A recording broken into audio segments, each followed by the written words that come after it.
Assalamualaikum warahmatullahi wabarakatuh. Bismillahirrahmanirrahim. Alhamdulillah. Salatu wassalamu ala Rasulillah wa ala alihi wa man tabi'ahu wa nasar wa wala. Subhanaka la ilma lana illa ma 'allamtana innaka antal alimul hakim. Rabbi shrah li sadri wa yassir li amri wa hlul 'uqdatam min lisani yafqahu qawli. Sidang jemaah muslimin muslimat yang dirahmati Allah sekalian. Pertamanya kita merapatkan kesyukuran kepada Allah Subhanahu wa taala kerana pada malam ini dalam kesempatan masa antara maghrib dan isyak ni, mudah-mudahan insya-Allah saya akan mengisi sedikit, akan menyampaikan sedikit mengenai perjalanan hidup Rasulullah sallallahu alaihi wasallam, iaitu perjalanan Nabi kita, Nabi Muhammad sallallahu alaihi wasallam. Dan kita tahu bahawa Nabi kita Muhammad sallallahu alaihi wasallam adalah manusia pilihan Allah dan merupakan penghulu segala nabi dan sebaik-baik makhluk yang dijadikan oleh Allah di kalangan bangsa manusia. Alhamdulillah. Jadi saya cuba menerang sikit mengenai sejarah sirah yang telah dikarang oleh berpuluh-puluh atau beratus-ratus ahli sejarawan tentang kepribadian Nabi sallallahu alaihi wasallam. Kita sedia maklum bahawa Nabi kita Muhammad adalah Nabi yang terakhir yang diutuskan oleh Allah, dan dia mendapat gelaran Habibullah, iaitu gelaran yang tertinggi di sisi Allah Subhanahu Wa Taala.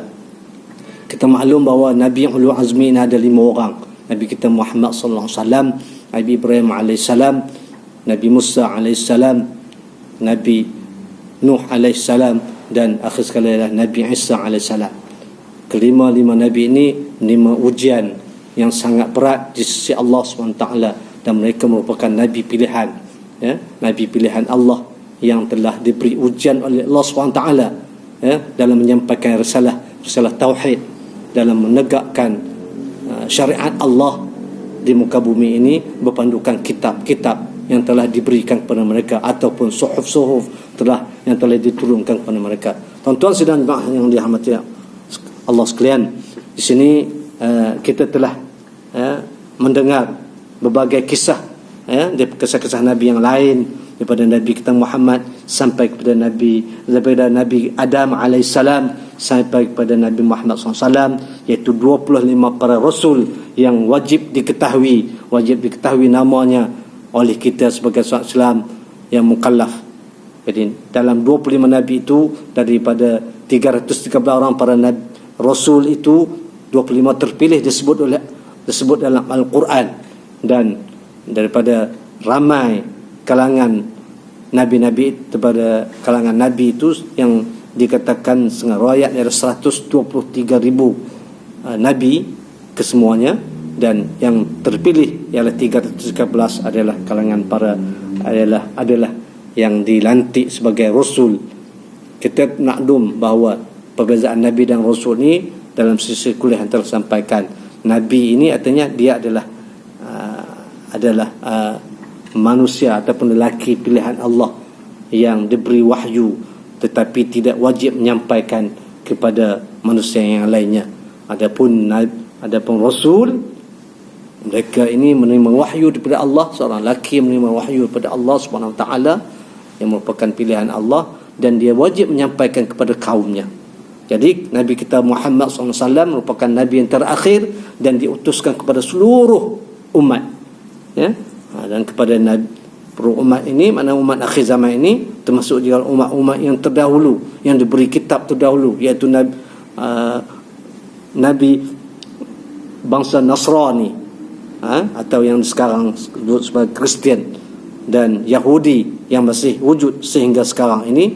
Mereka telah diberi kitab yang terdahulu, syariat yang terdahulu, tetapi setelah Nabi kita Muhammad sallallahu alaihi wasallam dilantik menjadi rasul, maka terbatallah syariat nabi-nabi terdahulu, dan mereka wajib mengikut syariat Nabi kita Muhammad sallallahu alaihi wasallam.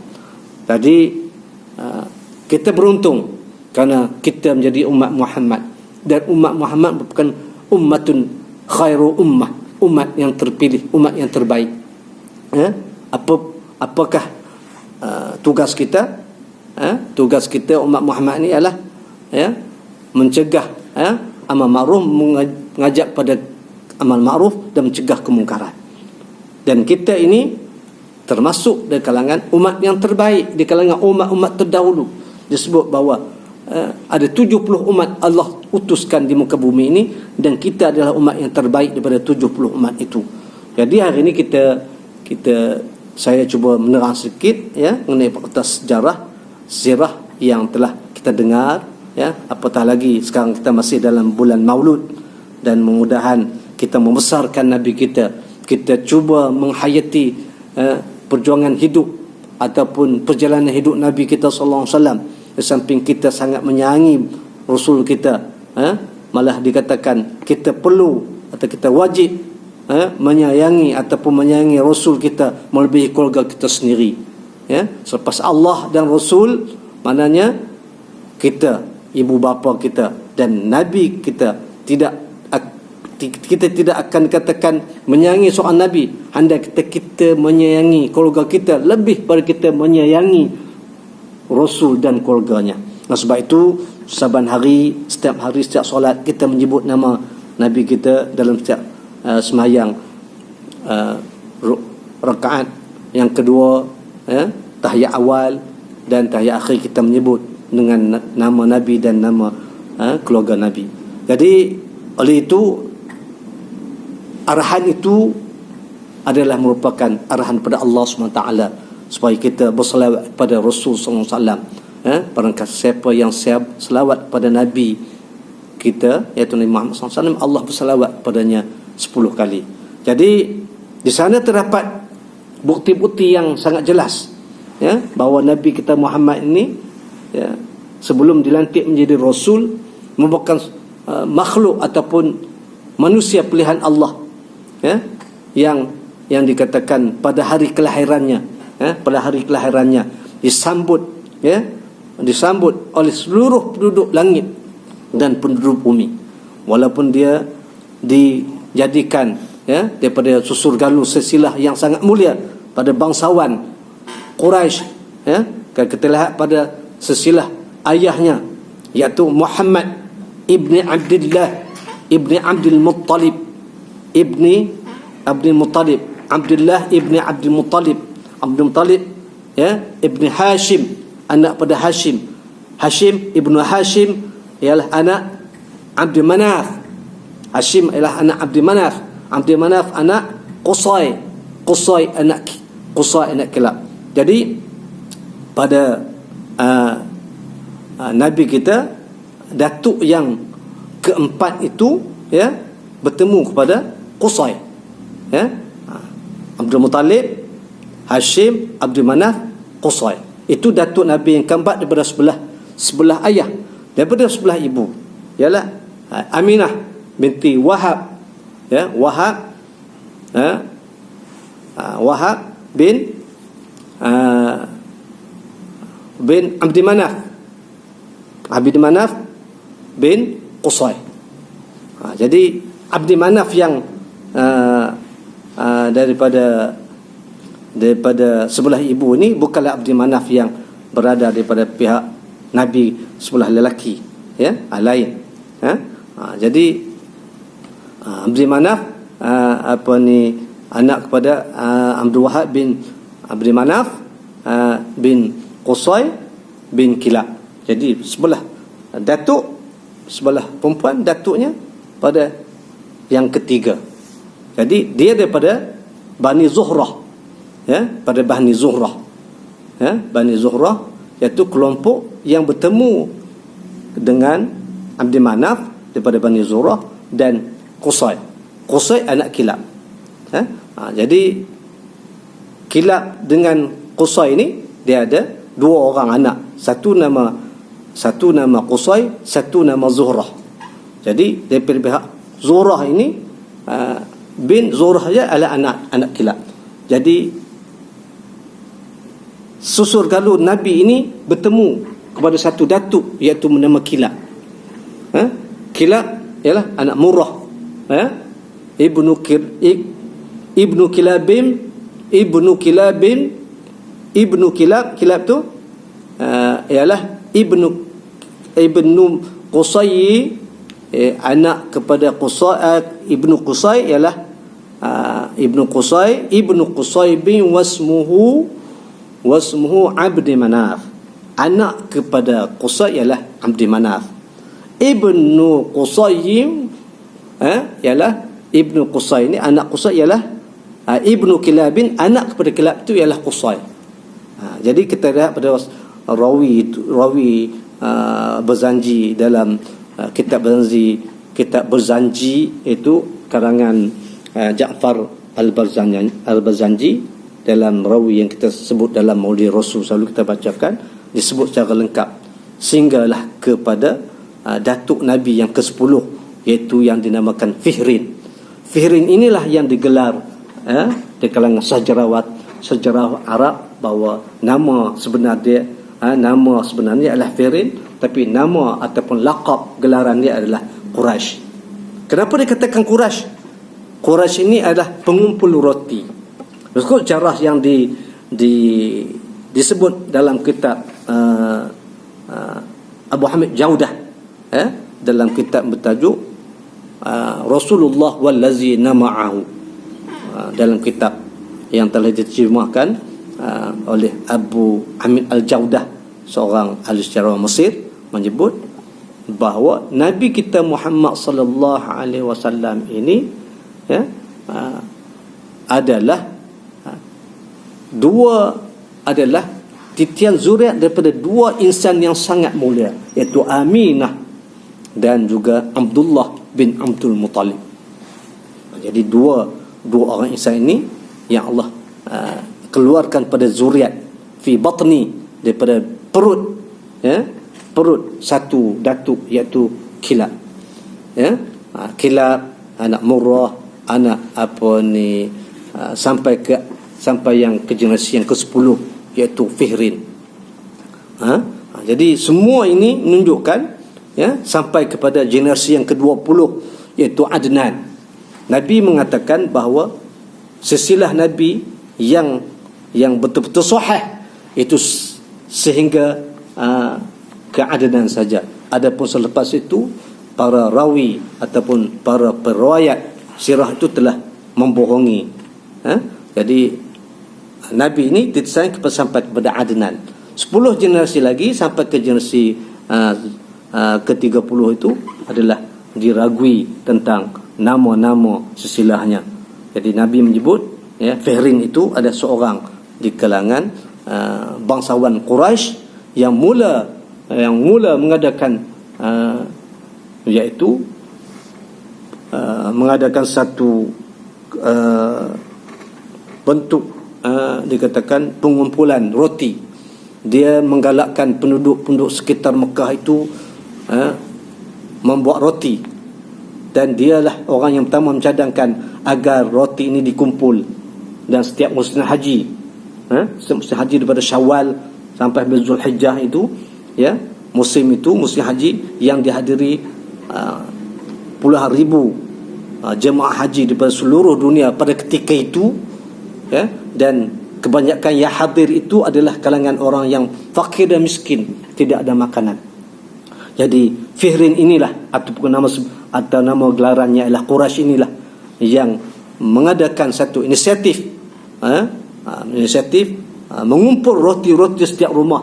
Orang-orang yang ada kemampuan untuk membuat roti dikumpul, kemudian diberi makan kepada fakir-fakir miskin yang datang daripada curug rantau yang jauh, min fajjin amik, daripada curug rantau yang jauh, yang mereka dalam ini datang ini dengan berjalan kaki, ada yang setengah tidak berkasut.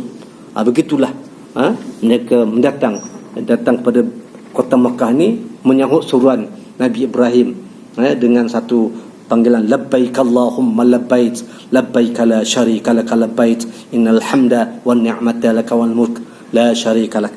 Inilah lafaz-lafaz tauhid yang telah disebut sejak daripada Nabi Ibrahim alaihissalam sehinggalah kepada Nabi kita Muhammad SAW. Jadi Allah menjadikan Rasul kita Muhammad SAW ini daripada titian zuriat Ibrahim dengan isterinya Hajar. Daripada Hajar lahirlah Ismail. Ismail alaihissalam merupakan anak kepada Ibrahim. yang dalam sejarah terkenal dengan penyembelihan yang dirakamkan dalam Al-Quran, iaitu penyembelihan agung yang dirakamkan, penyembelihan agung oleh ayahnya sendiri, iaitu Nabi Ibrahim AS terhadap anaknya yang disayangi. Itulah anaknya yang seorang, kita baca dalam sejarah, setelah Nabi Ibrahim berkahwin dengan Sarah, tidak memiliki seorang anak, kemudian Sarah pula mencadangkan agar Ibrahim mengahwini Hajar, dan Allah beri anak. Bila dapat anak, Allah perintah suruh sembelih pula. Cuba bayangkan pengorbanan yang sangat besar kepada Allah SWT. Demi cintanya kepada Allah SWT, beliau menyembelih, dia membenarkan mimpinya, yang datang dan mimpinya agar menyembelih anaknya, dan beliau melakukan penyembelihan yang benar-benar berlaku pada ketika itu. Dan tapi dengan izin Allah SWT, pisau yang disembelih pada tengkuk Ismail itu tidak memberi kesan, sebab yang memberi kesan sembelihan itu adalah Allah, dan Allah gantikan sembelihan yang agung ini dengan seekor kibas yang sangat gemuk yang didatangkan daripada surga. Itu kisah sikit kemuliaan daripada titian zurat. Inilah lahirnya pengorbanan Ibrahim yang ribuan tahun sebelum lahirnya Nabi kita Muhammad SAW. Allah gantikan niat keikhlasan Nabi Ibrahim ini, pengorbanan yang sangat besar itu, dan dirakamkan, dijadikan di satu tempat tanah gersang yang Allah muliakan tanah itu, dan Allah bangunkan tanah itu dengan kehadiran manusia di tanah, di lembah yang asalnya tidak berpenghuni. Maka Allah jadikan tanah Bakkah itu sebagai tanah asal yang Allah memberkatinya, dan Allah datangkan manusia, mewajibkan setiap manusia pelosok dunia datang untuk menunaikan haji di Baitullah. Maka disitulah Nabi kita dilahirkan, disitulah perjuangan Nabi Ibrahim dengan isterinya Sarah setelah beberapa hari berada di Mekah, beberapa bulan berada di Mekah, dapat perintah, akhirnya dia balik pula ke Palestin, di tempat rumahnya.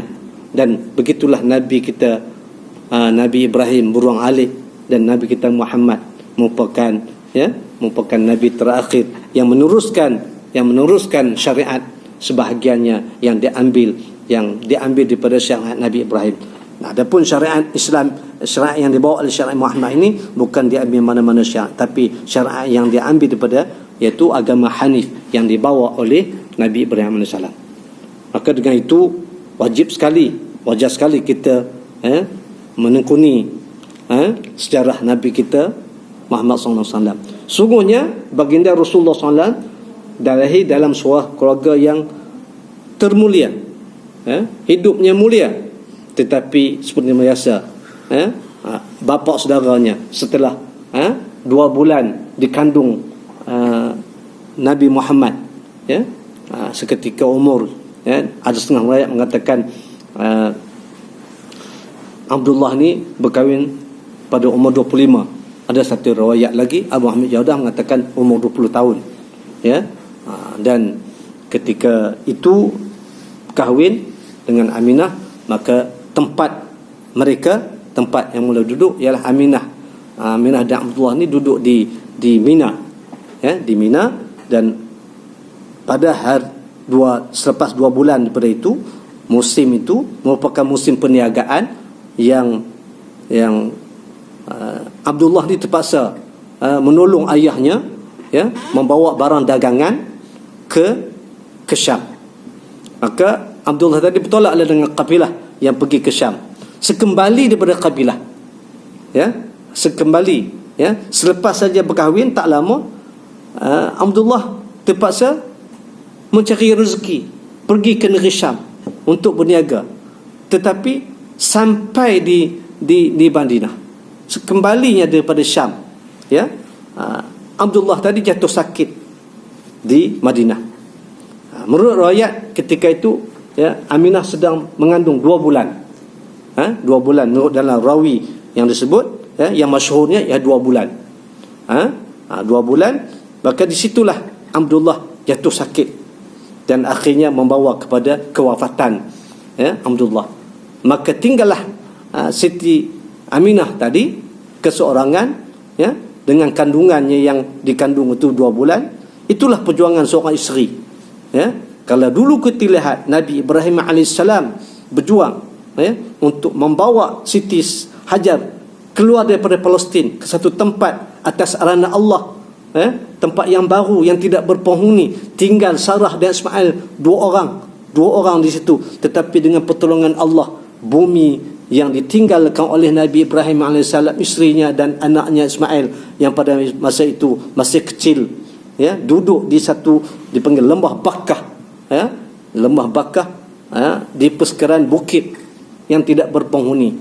Maka dengan pasrah kepada Allah, dengan tawakal kepada Allah yang bulat-bulat, ya, Siti Sarah tidak pernah, ya, itulah seorang isteri yang begitu gigih, yang menyayangi suaminya yang terpaksa ditinggal selama beberapa hari, dan Ibrahim terpaksa balik ke Palestin balik. Maka duduklah Siti Hajar dengan Nabi Ismail di satu tempat. Peristiwa ini kita dah maklum dan dibaca setiap kali Maulid Rasul sallallahu alaihi wasallam. Jadi hari ini saya nak sebut sikit tentang Nabi ini adalah di kalangan bangsa Quraisy yang sangat mulia. Mereka adalah bangsa yang suka menolong, suka memberi orang makan. Abu Talib, ya, Abdul Muttalib. Abu Talib itu bapa saudara dia. Abdul Muttalib merupakan penjaga kota Mekah. Apa kerja Abu Talib ini? Selain dia memiliki kambing yang banyak dipeliharanya, sambil itu juga dia suka memberi makan. Bukan setakat memberi makan orang miskin. Abdul Muttalib ni suka memberi makan kepada binatang-binatang liar di bukit. Dia pergi beri binatang makan. Begitulah pemurahnya, ya. Seperti mana Nabi sebut, aku ini dari segi pemberian sedekahnya lebih laju daripada air yang mengalir. Begitu sekali. Mereka tidak ada rasa. Dengan sebab itulah Abdul Muttalib ini merupakan kota Mekah. Andai katalah orang lain yang pegang kota Mekah itu, tidak mungkin sampai sekarang akan berlakunya haji di situ. Sebab mereka yang duduk situ sebelum generasi sebelum ini, sebelum dikatakan sebelum kilap itu, ya, masyarakat Mekah ini mengamalkan amalan jahiliah. Anak-anak yatim tidak diberi perhatian, ya, dibiarkan mati.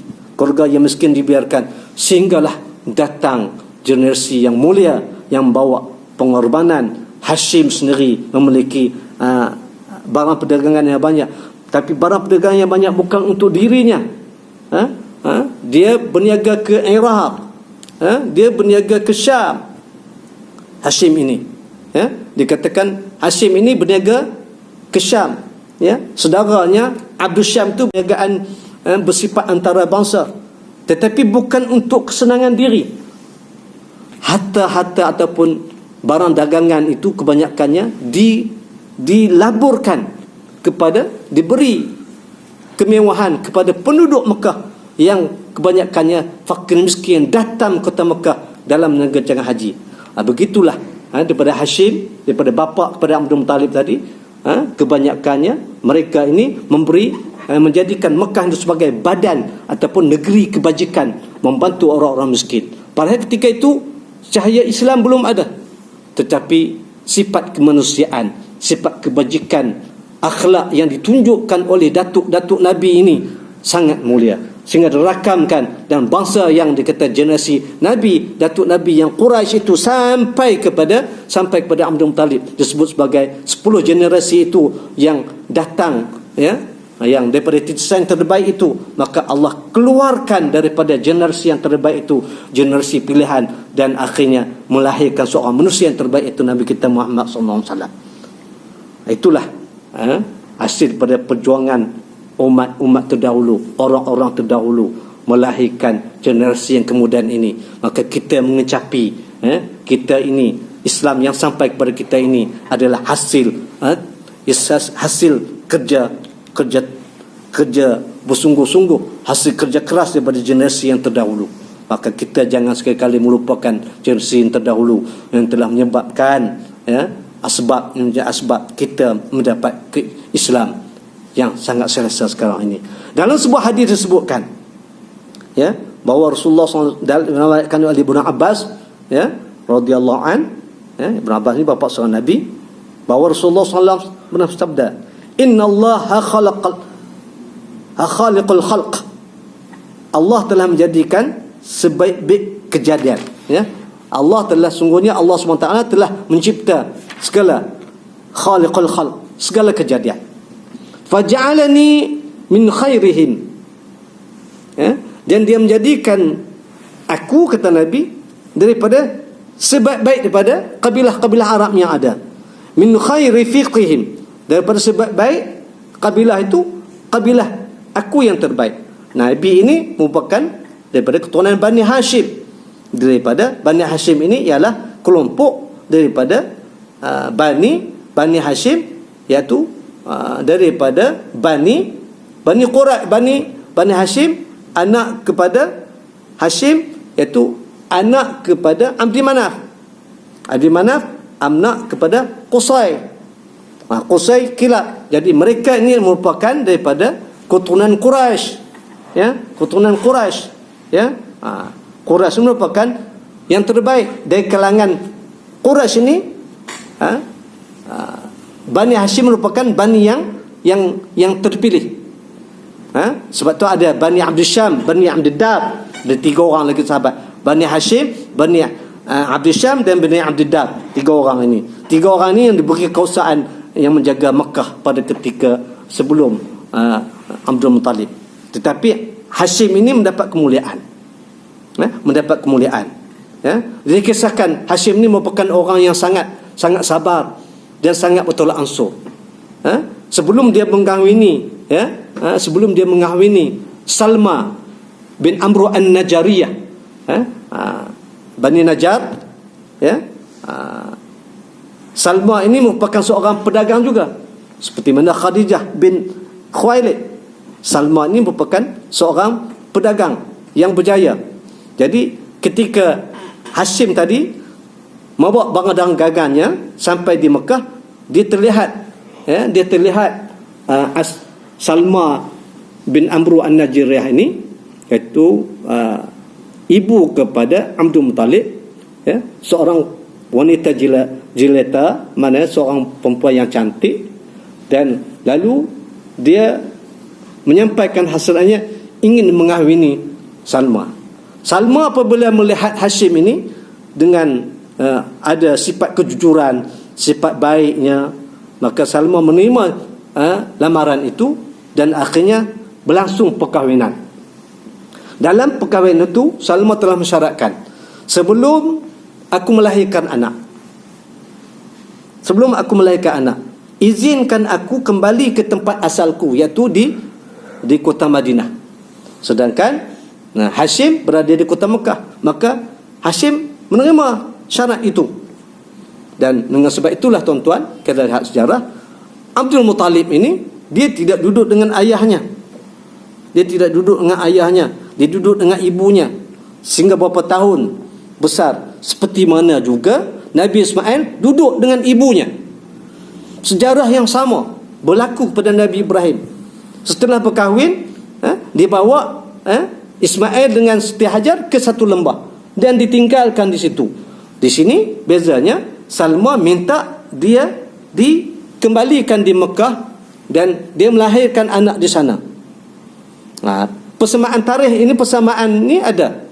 Maka Abdul Muttalib ini dijaga oleh ibunya,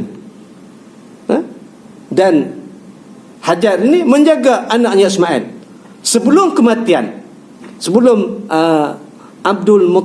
Hashim ini menemui ajal, dia meminta kepada adiknya, saudaranya, iaitu Muttalib, ya, pergi menjemput anaknya, sebab dia tidak pernah jumpa anaknya.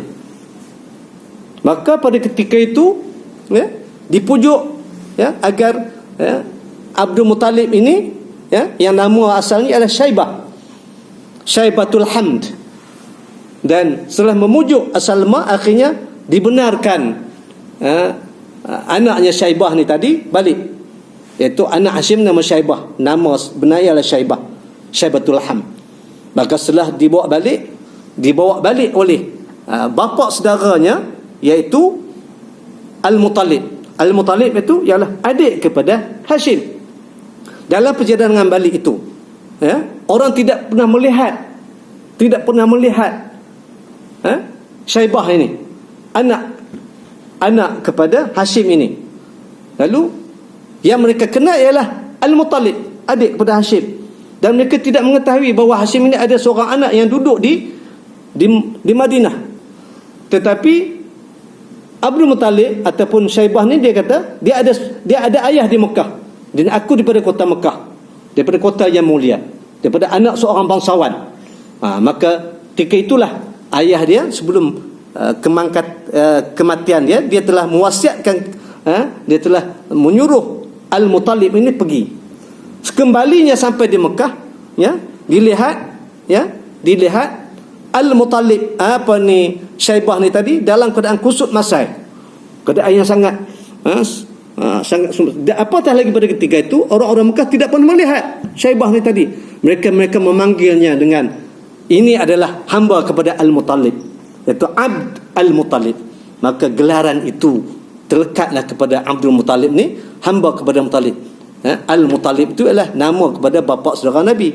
Tapi budak ataupun Syaibah ini, anak Hashim ini, nama dia Syaibah, lalu digelar oleh orang Mekah dengan Abd Al-Muttalib. Sebenarnya bukan Abd, dia anak saudara, iaitu anak saudara. Dan Abdul Muttalib ini merupakan ammi dia, ammi, mana bapa saudara dia. Jadi di situlah mula gelaran Abdul Muttalib, yang digelar dengan Abdul Muttalib, dan nama sebenarnya adalah Syaibah. Ini disebut dalam rawi yang panjang dalam Berzanji itu. Jadi di situ dah ada dah. Maka Abdul Muttalib ni ada sifat kepimpinannya, sifat yang sangat mulia. Dia mewarisi kesetiaan, dia mewarisi kegagahan, dia mewarisi kepandaian, kebijaksanaan apa yang diwarisi oleh Salma, ibunya dan ayahnya Hashim. Jadi dia ini merupakan kalangan yang termulia, berkahwin dengan seorang perempuan di kalangan An-Najariyah yang sangat mulia. Bani Najar yang berada di Mekah merupakan bani yang sangat mulia. Malahan daripada anak cucu Bani Hashim itulah keturunan yang paling mulia pada suku bangsa ataupun kabilah, itu kabilah Quraisy. Itu merupakan sebab baik keturunan dan setinggi kedudukan di kalangan orang Arab. Dengan itulah Allah merakamkan kabilah Quraisy sebagai kabilah yang terbaik. Li'ila dalam ayat a'udzubillahi minasyaitonir rajim, bismillahirrahmanirrahim, li'ila fi Quraisy ila fi rihlatash shita'i was-saif falyabudu rabb hadzal bait allazi at'amahum min ju' wa amanahum min khauf. Jadi saya tak perlu terjemah. Jadi nak sebut di sini bahawa kabilah Quraisy ini merupakan kabilah yang sangat masyhur, yang sangat rajin, yang merupakan ahli perniagaan yang berjaya, yang telah mengadakan rangkaian perekonomian yang sebut kata beliau sekarang ni, anaknya Abdul Dar telah mengadakan Yaman, antara 3 kota yang penting, Yaman, Syam, Iraq dan Mekah. Itu merupakan jaringan perekonomian atau jaringan perdagangan yang berlaku pada masa Datuk ataupun pada masa Quraisy lagi. Jadi Allah telah menjadikan aku, dia kata, faja'alani min khairihim, daripada sebaik-baik kabilah, min khairi fiqhihim, dan dalam sebaik-baik itu dalam sebaik-baik firqah ada 2 firqah, wa khairul fariqai ini 2 firqah yang terbaik, dan aku adalah 2 firqah yang terbaik daripada yang terbaik. Summa takhayyara qabail, dan aku dipilih pada kabilah yang terbaik. Faja'alani min khairi qabilah, dan aku dijadikan daripada kabilah yang terbaik. Summa takhayyar al-buyut, dan aku dijadikan sebagai apa di sini? Jadikan daripada sebaik-baik suku bangsa, kemudian milih keluarga, buyut, ahli keluarga, Lalu dijadikan faja'alani min khairi buyutihim, dan aku adalah sebaik-baik diri daripada sebaik-baik keluarga daripada kalangan mereka. Maka Nabi menyebut kalangan keluarga Arab yang terbaik adalah Nabi Muhammad SAW, iaitu lahir daripada perut Nabi, iaitu Nabi daripada perut Aminah dan Abdullah, daripada 2 keluarga yang terbaik, 2 keluarga bangsawan yang terbaik, Bani Zuhrah dengan Bani Abdi Manaf. Jadi tuan-tuan sedang jemaah sekalian, tak akan lahir suatu generasi yang terbaik kalau sekiranya suatu silsilah ini tak baik. Maka Nabi disebut dalam zuriat aku tidak pernah dicemari oleh zuriat yang tercemar ataupun zina. Maka Nabi ini lahir pada zuriat yang terbaik. Maka dengan itu, tuan-tuan sedang jemaah sekalian, memelihara zuriat ini sangat penting. Jangan kita jadikan zuriat selepas kita ni sebagai zuriat yang dikatakan zuriat yang dhaif. Jadi hadis ini yang saya bacakan tadi adalah diriwayatkan oleh Tirmizi dalam kitab sahihnya, sanad yang sahih. Oleh itu kedudukan turunan Nabi sangat mulia di sisi orang. Dan orang tahu bahawa Nabi ini adalah kalangan yang terbaik. Kalau tidak, mana mungkin Nabi, anak Nabi ini akan dikahwinkan dengan anak Abu Lahab. Abu Lahab ni bukan bapa saudara Nabi, yang nama sebenarnya Abdul Uzza bin Abdul Muttalib. Tetapi setelah Nabi diberi risalah kenabian, maka Abdul Muttalib lah orang yang pertama menentang kerasulan Nabi, menentang dengan keras. Anak saudaranya ketika kelahiran Nabi, Abu Lahab lah, atau nama sebenarnya Abdul Uzza lah, yang menyambut kelahiran Nabi, yang telah diberi ramalan oleh tukang tilik pada ketika itu bahawa Nabi ini akan menjadi seorang pemimpin yang agung. Maka Abdul Talib mempercayainya. Tukang tilik ni, ahli nujum ni bukan ahli nujum yang dalam cerita Piramdi nujum Ablalang tu. Ahli nujum ni memang ahli nujum betul. Mereka ni mengadakan satu artinya meditasi diri mereka ke atas alam. Itu masa kelahiran, maknanya masa ketiadaan Rasul. Setelah Nabi ada, maknanya tukang tilik ni dah tak ada dah. Dah tidak berperanan sebagai pemberi khabar daripada perghaib kepada manusia, sebab Nabi dah ada. Bahawa baginda dilahirkan, dibesarkan dalam keadaan yatim. Ini sejarahnya panjang. Nabi lahir anak yatim. Ketika kabilah Bani Sa'adah, Halimatus Sa'adah datang pada Rasulullah SAW untuk mencari anak susuan. Maka Nabi ini tidak ada seorang pun yang datang pergi ke rumahnya untuk mendapatkan anak susu, sebab dia ada anak yatim. Anak yatim ni tidak ada tidak ada ganjaran yang dapat beri, sebab dia tidak ada ayah. Sehinggalah Halimatus Sa'adah ni datang dan berkata kepada suaminya, wahai panggil abang lah, abang, daripada kita balik kosong, kita carilah siapa-siapa pun kalau dapat. Maka dia pergilah kepada bayi yang bernama Muhammad ni tadi, yang ketika itu Halimatus Sa'adah datang dalam keadaan serba kekurangan dengan menaiki unta yang sakit. Unta tak boleh jalan laju sebab terlampau kurus, sebab Bani Bani Sa'adah telah ditimpa kemarau yang begitu panjang. Keadaan Halimatus Sa'adah ni tidak ada susu dan terpaksa membawa anak kecilnya, yang pada ketika itu yang di setengah riwayat yang mengatakan anak kecil bernama Abdullah, sambil bawa anak susunya, dia mencari empas susu. Tapi apakan daya, tempatnya itu Bani Sa'adah pun untanya tidak ada susu, dan Halimatus Sa'adah sendiri pun tidak ada susu.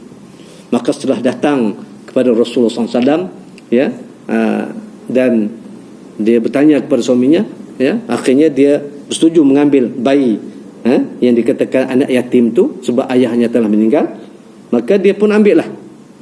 Setelah dia bawa pergi, bawa ambil, dalam ketika sampai malam, waktu malam, maka dia menyusulah Nabi kita tadi ketika itu, dan susuan sebelah kiri itu diberi kepada Abdullah, Abdullah iaitu anaknya sendiri, dan sebelah kanan itu memang payudara sebelah kanan itu tidak bersusu, sebelah kiri pun tidak bersusu. Jadi Nabi bila diberi susu sebelah kiri, Nabi tidak mau minum, sebab itu telah diminum oleh Abdullah. Jadi daripada kecil lagi Allah dididik, Nabi tidak mengambil hak orang lain.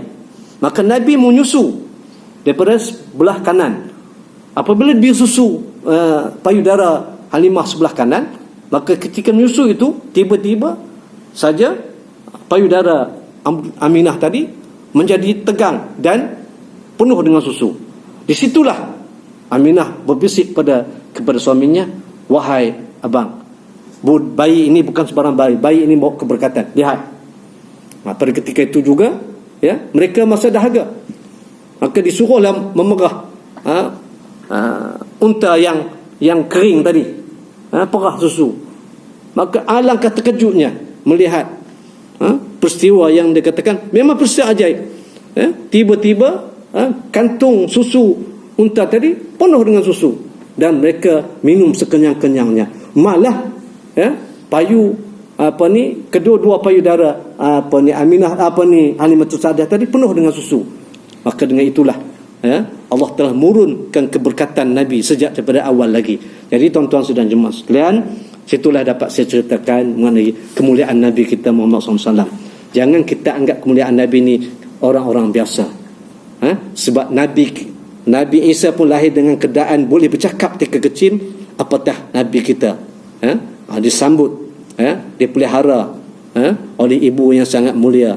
Setelah kematian bapaknya, dia dijaga oleh datuknya, dijaga oleh ibunya. Ketika umur 6 tahun, ketika umurnya 6 tahun, ibunya meninggal. Maka dia serah kepada datuknya. Umur 8 tahun datuknya meninggal. Kemudian dia ambil alih oleh bapa saudaranya. Sehinggalah Nabi boleh berdikari ketika umur 12 tahun, memelihara kambing dengan sendiri dan sebagainya. Jadi tuan-tuan jemaah sekalian, setakat itulah saja yang dapat saya beri pada maghrib, waktu yang sangat terahat ini. Dan mudah-mudahan sekali diizinkan Allah SWT dapat kita menyambung kuliah yang mudah-mudahan memberi manfaat pada diri saya sendiri dan pada tuan-tuan semua. Mudah-mudahan kita menambahkan lagi kecintaan kita kepada Nabi kita sallallahu alaihi wasallam yang saban hari kita sebut. Tapi mudah-mudahan di akhirat nanti kita dapat bertemu dengan Nabi sangat kita cintai dan kita sayangi. Wallahu a'lam, aqulu qali hadza wa astaghfirullah li wa lakum. Assalamualaikum warahmatullahi wabarakatuh.